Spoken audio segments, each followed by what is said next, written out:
కౌసల్య యొక్క సత్సంతానమైన ఓ శ్రీరామ, సూర్యోదయం అవుతోంది కాబట్టి సంధ్యావందనాది నిత్యకర్మలను కర్తవ్యతా దృష్టితో చేయవలసిన అవసరం ఉన్నది. కాబట్టి నరులయందు శ్రేష్ఠుడైనటువంటి వాడా రామచంద్ర ప్రభో, నీవు నిద్రలేచి కర్తవ్యమును నిర్వర్తించవలసినది అని విశ్వామిత్ర మహర్షి రామచంద్ర ప్రభువుని నిద్రలేపినటువంటి మొట్టమొదటి శ్లోకం సుప్రభాత శ్లోకంగా మారింది. రామచంద్రమూర్తి ఈ భూమి మీద నరుడిగా అవతార స్వీకారం చేసి నడయాడినప్పుడు గురువుగారి సేవలో తరించడం కోసం, గురువుగారి ఆజ్ఞ నెరవేర్చడానికి, యజ్ఞ సంరక్షణ కొరకు, రాక్షస సంహారము కొరకు విశ్వామిత్ర మహర్షిని అనుగమించి ఒక రోజంతా ప్రయాణం చేసి గంగా సరయు సంగమ స్థానమునందు రాత్రి విశ్రాంతి తీసుకున్నటువంటి సందర్భంలో తెల్లవారిపోయినప్పటికీ కూడా ఇంకా బడలిక చేత నిద్ర లేవనటువంటి రామలక్ష్మణులను చూచి సాక్షాత్ పరమేశ్వరుడైనటువంటి రాముడు నరుడిగా ఈ భూమి మీద నడయాడినప్పుడు బ్రహ్మర్షి అయినటువంటి విశ్వామిత్రుడు తనకు లభించినటువంటి అత్యద్భుతమైనటువంటి ఈ అదృష్టాన్ని చేతపుచ్చుకొని పరమేశ్వరుణ్ణి, నరుడిగా ఉన్న రాముణ్ణి నిద్ర లేపేటటువంటి అదృష్టానికి నోచుకున్నాడు. ఆ నోచుకున్నప్పుడు కౌసల్య సుప్రజా రామ, కౌసల్య యొక్క సత్సంతానమైనటువంటి ఓ రామచంద్ర ప్రభో, నీవు నిద్ర లేవవలసినది. నిద్ర సమాధి స్థితితో సమానం కనుక ఎవరినైనా నిద్ర లేపేటప్పుడు దానికి తగిన కారణం చెప్పకుండా నిద్ర లేపకూడదు. కనుక పూర్వసంధ్య ప్రవర్తిస్తోంది, సూర్యోదయం అవుతోంది. కర్తవ్యం ఎవరైనా సరే ఇప్పుడు నిత్యకర్మని నెరవేర్చి సంధ్యావందనాది కార్యక్రమములను నెరవేర్చవలసి ఉంటుంది. కనుక ఓ రామ, నీవు నిద్ర లేవవలసింది అని విశ్వామిత్ర మహర్షి రామచంద్రమూర్తిని నిద్ర లేపినటువంటి ఈ శ్లోకం ప్రత్యక్షంగా బ్రహ్మర్షి అయినటువంటి విశ్వామిత్రుడు భగవంతునికి సుప్రభాతం పలికినటువంటి శ్లోకం. శ్రీరామాయణ మహాకావ్యంలో విశ్వామిత్ర మహర్షి రామచంద్రమూర్తికి సుప్రభాతం పాడగలిగినటువంటి అదృష్టానికి నోచుకున్నాడు. అందుకే ఏ దేవాలయంలో ఏ ధ్రువమూర్తి దగ్గర సుప్రభాతాన్ని పాడినా ఆ సుప్రభాతాన్ని స్వయంగా పరమేశ్వరుడి దగ్గరే పాడినటువంటి విశ్వామిత్ర మహర్షి యొక్క అదృష్టాన్ని జ్ఞాపకం చేసుకుంటూ కౌసల్యా సుప్రజా రామ పూర్వాసంధ్యా ప్రవర్తతే ఉత్తిష్ఠ నరశార్దూల కర్తవ్యం దైవమాహ్నికం. నిత్యకర్మని నెరవేర్చడం నీ కర్తవ్యవు సుమా అంటూ కర్తవ్యతానిష్టని ప్రబోధం చేస్తూ ప్రారంభమైన సుప్రభాతంలోని మొట్టమొదటి శ్లోకం ఈ శ్లోకం. ఉత్తిష్టోత్తిష్ట గోవింద ఉత్తిష్ట గరుడధ్వజ అంటారు. ఈ శ్లోకంలో స్వామిని 3 పేర్లు పెట్టి పిలుస్తున్నారు.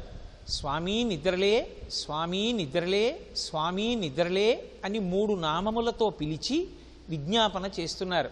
మొట్టమొదట గోవిందా అని పిలిచారు. ఓ గోవిందా, నీకు శుభోదయమగుగాక. గరుడధ్వజ, నీకు శుభోదయమగుగాక. కమలాకాంత, నీకు శుభోదయమగుగాక. అటువంటి పేర్లు కలిగినటువంటి ఓ స్వామి, నీవు నిద్రలేచి 3 లోకములకు మంగళమును చేయవలసినది అని ప్రార్థన చేస్తున్నారు. ఉత్తిష్టోత్తిష్ట గోవింద ఉత్తిష్ట గరుడధ్వజ ఉత్తిష్ట కమలాకాంత త్రైలోక్యం మంగళం కురు. భాగవతం దశమస్కంధంలో శ్రీకృష్ణ పరమాత్మ చాలా చిన్న పిల్లవాడిగా ఉన్నప్పుడే 7 రాత్రులు 7 పగళ్ళు గోవర్ధనోద్ధరణం చేసి తన చిటికిన వేలు మీద ఆ కొండని ఎత్తి పట్టి ఆ కొండ కింద చేరిన వారిని రక్షించడమే కాకుండా ఆయన ఎక్కడ కొండ విడిచిపెట్టేస్తాడో, కొండ కిందకి వెడితే ప్రమాదం సంభవిస్తుందని కృష్ణుణ్ణి నమ్మి కొండ కిందకి వెళ్ళనిటువంటి వాళ్ళని కూడా బాలుండీతడు కొండదొడ్డది మహాభారంబు సైరింపగా జాలండోయని దీని కింద నిలువన్ చింతింపగా బోలదు అంటూ, ఓ బంధువులారా నన్ను నమ్మండి, నేను కొండ వదలను, వచ్చి కొండ కింద చేరండి అని పిలిచి రక్షించినటువంటి ఆ లీల గోవింద లీల. అందుకే కృష్ణావతారంలో గోవిందుడిగా పట్టాభిషేకం, గోవింద పట్టాభిషేకం. కాబట్టి ఆ గోవిందనామంతో పిలుస్తున్నారు, రక్షకత్వానికి మారుపేరు కనుక. గరుడధ్వజ మహాభారతంలో వర్ణిస్తారు. గరుత్మంతుని యొక్క రెక్కలు అల్లార్చినప్పుడు వేదనాదాలు వినపడతాయి. ఆయన ఎప్పుడు గరుత్మంతుణ్ణి అధిరోహించి వచ్చినా రాక్షస సంహారం చేసి శిష్టులను పరిపాలించి ధర్మ సంస్థాపన చేస్తాడు. కాబట్టి అటువంటి స్వామి కమలాకాంత సాక్షాత్ శ్రీ మహాలక్ష్మి యొక్క భర్త అయినటువంటి వాడా, అందరూ ఏ తల్లి యొక్క కడగంటి చూపుని కోరుకుంటారో అటువంటి లక్ష్మీదేవి యొక్క అనుగ్రహాన్ని అందరూ కోరుకుంటే ఆ లక్ష్మీదేవి నీ యొక్క క్రీగంటి చూపుని కోరుకుంటుంది. అటువంటి లక్ష్మికి భర్త అయినటువంటి వాడా, 3 లోకములకు మంగళము చేయుట కొరకు నిద్రలేవవలసినది అని స్వామికి శుభోదయం కావాలని భక్తులు ఆర్తితో చేసినటువంటి ప్రార్థన ఈ శ్లోకం. మధుకైటభులనేటటువంటి రాక్షసుల్ని సంహరించినటువంటి ఓ శ్రీ మహావిష్ణువు యొక్క ఇల్లాలైనటువంటి తల్లి, మాతస్సమస్త జగతాం మధుకైటభారే వక్షో విహారిణి మనోహర దివ్యమూర్తే, అటువంటి స్వామి యొక్క వక్షస్థలమునందు నివసిస్తూ ఆశ్రయించినటువంటి సమస్తమైనటువంటి భక్తజనుల యొక్క కోర్కెలను ఈడేర్చగలిగినటువంటి ఓ జగన్మాత, నీవు సాక్షాత్తుగా శ్రీవేంకటేశ్వరుని యొక్క దయాస్వరూపమైన దానవు. తల్లి నిద్రలేచి మా యొక్క కోర్కెలను ఈడేర్చి రక్షించు అని ప్రార్థన చేస్తూ అమ్మకి శుభోదయం కావాలని సుప్రభాత గీతికలు పాడుతున్నారు. ఈ శ్లోకంలో అమ్మవారిని శ్రీవేంకటేశ్వర స్వామి వారి యొక్క వక్షస్థలమునందు నివసించేటటువంటి తల్లి అని, స్వామి యొక్క దయాస్వరూపిణి అని సంబోధన చేస్తున్నారు. ఇందులో విశేషమేమంటే ఆ తల్లి ఎప్పుడూ వెంకటేశ్వరుని యొక్క వక్షస్థలమునందు నివసించి ఉంటుంది. ఆమె వక్షస్థలమునందు ప్రవేశించలేదు. ఆ తల్లి మహాపతివ్రతయ్యి ఎప్పుడూ స్వామి యొక్క పాదములను సేవిస్తూ ఉంటుంది. భర్తని విడిచిపెట్టకుండా నిత్యానపాయని అయి సేవించేటటువంటి లక్షణమున్న మహాపతివ్రత కనుక స్వామియే ఆమెని తన వక్షస్థలమునందు పెట్టుకున్నాడు. అంటే ఏ భార్య భర్తని అనుగమిస్తుందో ఆ భార్య భర్త యొక్క గుండెల్లోకి చేరుతుంది అనడానికి లక్ష్మీనారాయణుల యొక్క దాంపత్యం లోకానికి ఒక ఉదాహరణ. వెంకటేశ్వర స్వామి వారి యొక్క దయ ఎక్కడ వ్యక్తమవుతుంది అంటే గుండెల్లోంచి వ్యక్తమవుతుంది. లోకంలో ఎవరికి దయ ఉంది అని చెప్పినా ఎంతటి దయ కలిగిన వాడండి అని గుండెలు చూపిస్తారు. అంతటి కారుణ్యమూర్తి కనుక స్వామివారి యొక్క దయాస్వరూపమే అమ్మవారి యొక్క రూపంగా రాశీభూతమైందని మనకి చెప్పడం కోసం శ్రీవేంకటేశ్వరుని యొక్క దయాస్వరూపిణి అయిన తల్లి నీకు శుభోదయమగుగాక, లేచి మా యొక్క కోర్కెలను తీర్చి కాపాడదవుగాక అని జగన్మాతకు ఈ శ్లోకంలో సుప్రభాత పఠనం చేస్తున్నారు.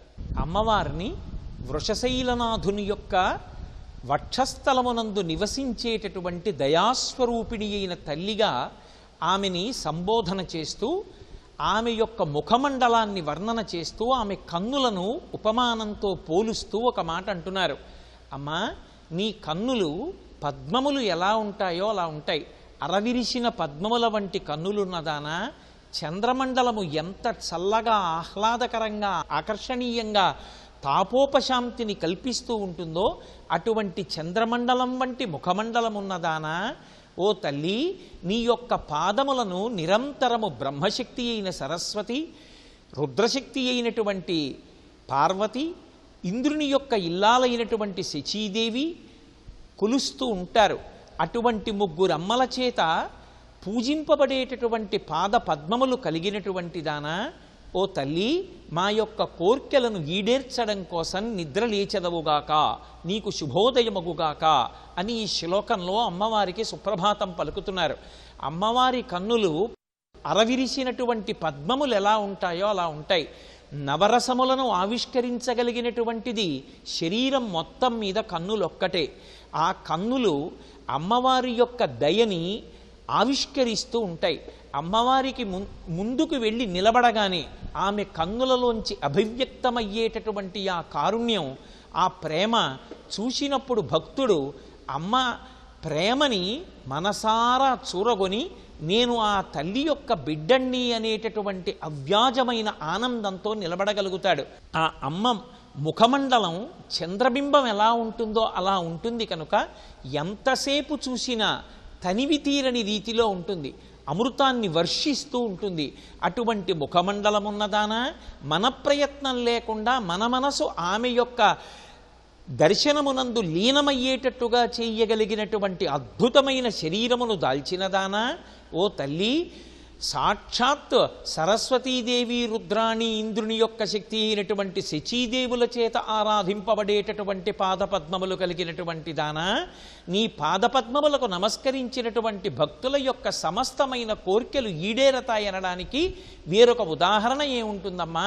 మమ్మల్ని అనుగ్రహించవలసింది అని ఎలుగెత్తి తల్లిని ప్రార్థన చేసి శుభోదయం పలుకుతున్నటువంటి శ్లోకం ఈ శ్లోకం. శేషాచలాధిపతి అయినటువంటి ఓ శ్రీవేంకటేశ్వర, నీకు శుభోదయమగుగాక. తండ్రి, నీవు కనురెప్పలు ఎత్తి మేల్కొని బయటికి వచ్చి పూజ స్వీకరించాలి. ఎవరి పూజ స్వీకరించాలి? అత్రి మొదలైనటువంటి సప్తర్షులు నిన్ను సేవించాలనేటటువంటి ఉద్దేశ్యంతో స్నానాదులు పూర్తి చేసుకుని నిత్యకర్మ అయినటువంటి సంధ్యావందనాది కార్యక్రమాల్ని పూర్తి చేసుకుని ఆకాశగంగలో అరవిరిసినటువంటి పద్మములను చేతపట్టుకొని ఒక దేవాలయంలోకి ప్రవేశించేటప్పుడు పళ్ళు కానీ పువ్వులు కానీ పట్టుకుని వెళ్ళాలన్న నిబంధనని సప్తర్షులు కూడా పాటిస్తూ ఓ శ్రీవేంకటేశ్వర, నీ పాదములను అర్చించాలనేటటువంటి ఆర్తితో వచ్చి నిలబడి ఉన్నారు.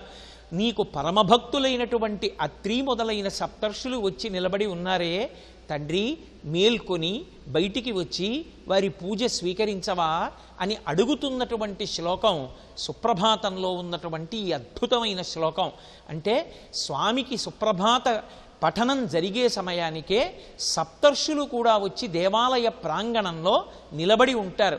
ఎలా నిలబడి ఉంటారు అంటే నిత్యకర్మ అయినటువంటి సంధ్యావందనాదులను పూర్తి చేసుకుని ఆకాశగంగలో అరవిరిసినటువంటి పువ్వులు పట్టుకొని వచ్చి నిలబడి ఉన్నారు. అంటే అంతర్లీనంగా భక్తులకు చేయబడేటటువంటి ప్రబోధం ఏది అంటే, సుప్రభాత పఠనము జరుగుతున్న వేళకి దేవాలయంలోకి ప్రవేశించేటటువంటి వేళకే నిత్యకర్మను ఈడేర్చి తమ తమ కర్తవ్యములను పూర్తి చేసుకొని ఒక దేవాలయంలోకి ప్రవేశించేటప్పుడు ఎటువంటి భక్తితో ఏ నిబంధనలను పాటించి వెళ్ళవలసి ఉంటుందో అటువంటి రీతిలో భక్తులు ప్రవేశించవలసి ఉంటుందని అంతర్లీనంగా ప్రబోధం చేస్తూ స్వామివారికి సప్తర్షులు కూడా సేవించి తరించాలన్న ఆర్తితో వచ్చి నిలబడిన సన్నివేశాన్ని ఆవిష్కరిస్తూ మన కన్నుల ముందు ఆ సుప్రభాత వేళని ఆవిష్కరించిన అద్భుతమైన శ్లోకం ఈ శ్లోకం. స్వామి శేషశైలాధిపతి, నీ దర్శనం కోసం వచ్చి ఆర్తితో నిలబడిన వారు ఎంతమంది ఉన్నారో తెలుసా? పంచాననాబ్జ భవషణ్ముఖ వాసవాద్యాహ. 5 ముఖములు కలిగినటువంటి పరమశివుడు, 4 ముఖములు కలిగినటువంటి చతుర్ముఖ బ్రహ్మగారు, 6 ముఖములు కలిగినటువంటి సుబ్రహ్మణ్యేశ్వరుడు, అలాగే దేవేంద్రుడు, వీళ్ళందరూ కూడా నీవు స్వీకరించినటువంటి ఆ అవతారాలు, ఆ అవతారాలలో నువ్వు భక్తుల పట్ల చూపించినటువంటి ఎనలేని ప్రేమ, ధర్మ సంస్థాపన కొరకు నువ్వు చూపించినటువంటి ఆర్తి, ధర్మాన్ని పోషించిన వాళ్ళు, ధర్మాన్ని అనుష్ఠించిన వారి యందు నువ్వు చూపించినటువంటి కారుణ్యము మనసులో స్మరిస్తూ వచ్చి నిలబడి ఉన్నారు. అలాగే తండ్రి, దేవతలకు గురువైనటువంటి బృహస్పతి పంచాంగ పఠనం చెయ్యడం కోసం వచ్చి నీ మ్రోల నిలబడి ఉన్నాడు. వారిని అనుగ్రహించడానికి ఓ వెంకటేశ్వర కనురెప్పలెత్తి లేచి బయటికొచ్చి వారిని అనుగ్రహించవా, నీకు శుభోదయమగుగాక అని సుప్రభాతాన్ని పఠనం చేస్తున్నారు. ఈ శ్లోకాన్ని బట్టి మనకేమర్థమవుతుందంటే, సుప్రభాత వేళలో శ్రీవేంకటేశ్వర దర్శనాన్ని పొందాలనేటటువంటి ఆర్తి సామాన్యమైనటువంటి భక్తులే కాదు, 3 మూర్తులలో 2 చతుర్ముఖ బ్రహ్మగారు పరమశివుడితో కలిపి షణ్ముఖుడైనటువంటి సుబ్రహ్మణ్యేశ్వరుడు, దేవతాధీశుడైనటువంటి దేవేంద్రుడు, దేవతలకి గురువైనటువంటి బృహస్పతి ఆ వెంకటేశ్వరుని యొక్క దేవాలయ ప్రాంగణంలో స్వామివారి యొక్క సమక్షంలో పంచాంగ పఠనం చెయ్యాలని ఆర్తితో బయలుదేరి వీరందరూ వచ్చి నిలబడి ఉన్నారు. సుప్రభాత వేళలో ఆనందనిలయ విమానం దగ్గరికి వెళ్ళి ఎవరు నిలబడతారో వారు ఎంతమంది దేవతలు అదృశ్య రూపంలో అక్కడ ఉండగా సేవించగలిగినటువంటి అదృష్టాన్ని పొందగలిగి ఉంటారు అన్న విషయాన్ని ఈ శ్లోకంలో అంతర్లీనంగా ఆవిష్కరించారు. ఆయన యొక్క దివ్యమంగళమైనటువంటి మూర్తిని దర్శించడానికి, ఆయన గాథలను మనసులో స్మరించడానికి దేవతలు కూడా త్రిమూర్తులలో బ్రహ్మ రుద్రులు కూడా ఎంత ఆతృత ప్రదర్శిస్తారో ఈ శ్లోకం ఆవిష్కరిస్తుంది. అందుకే మనం కూడా సుప్రభాత పఠన సమయమునందు దేవాలయాల్లోకి ప్రవేశించేటప్పుడు స్వామి యొక్క అవతార వైభవాల్ని, ఆయన యొక్క చరిత్ర, ఆయన భక్తుల్ని ఆదుకున్నటువంటి గాథలను మనసులో స్మరణ చేస్తూ పరమభక్తితో వెళ్ళి నిలబడవలసి ఉంటుంది అని అంతర్లీనంగా ఈ శ్లోకం మనకి ప్రబోధం చేస్తూ ఉంది.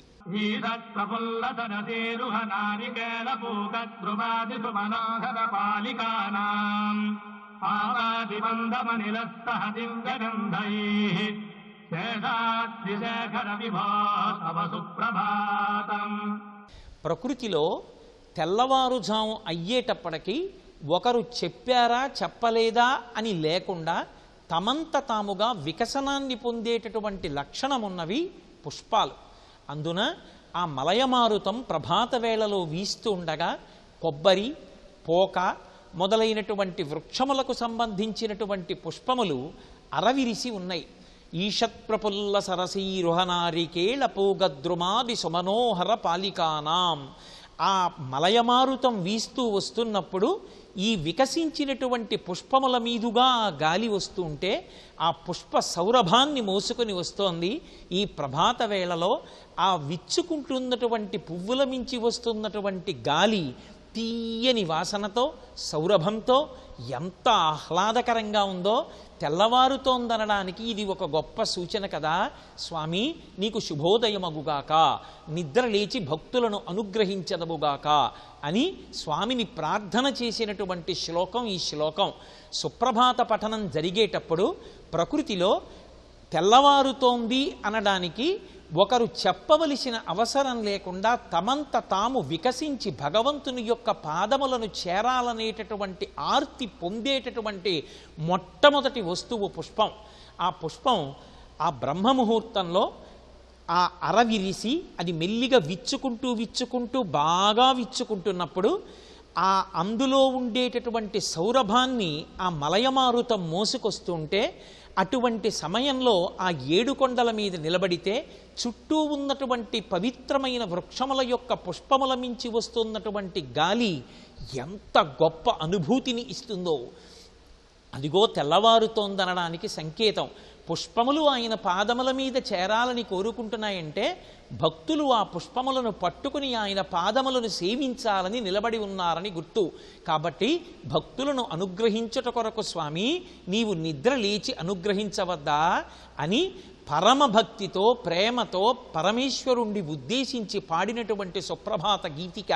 అందులో ఉండేటటువంటి ఆర్ద్రతని అర్థం చేసుకున్ననాడు ప్రకృతి పురుషుడు ఎంత మమేకమవుతాయో దాన్ని అనుభవించగలిగినటువంటి హృదయం నిజమైనటువంటి సుప్రభాతాన్ని అనుభవించగలిగినటువంటి హృదయం అని మనకి అర్థమవుతుంది. శ్రీవేంకటేశ్వరా నీకు శుభోదయమగుగాక. స్వామి సుప్రభాత వేళవుతోంది, నీవు నిద్ర లేవవలసింది అని స్వామికి విజ్ఞాపన చేస్తూ తెల్లవారుతోందనడానికి ప్రకృతి సంబంధమైనటువంటి కొన్ని సంకేతములను చూపిస్తున్నారు. ఏ విధంగా పుష్పములు తమంత తాము బ్రహ్మముహూర్తమునందు అరవిరిసి తమ సౌరభాన్ని మలయమారుతంలోకి నింపుతాయో అలాగే ఒకరు లేపవలసిన అవసరం లేకుండా తమంత తాము లేచి తమ యొక్క కలకూజితములతో నింపేటటువంటి లక్షణమున్నవి పక్షులు. ముందు రోజు పంజరాలలో బంధింపబడి ఉన్నటువంటి చిలుకలు ఆ పంజరంలో ఉంచబడినటువంటి పాయస పాత్రలోని కొంత పాయసాన్ని తాగి అక్కడ ఉంచబడిన అరటిపళ్లలో కొంత అరటిపండు తిని నిద్రపోయాయి.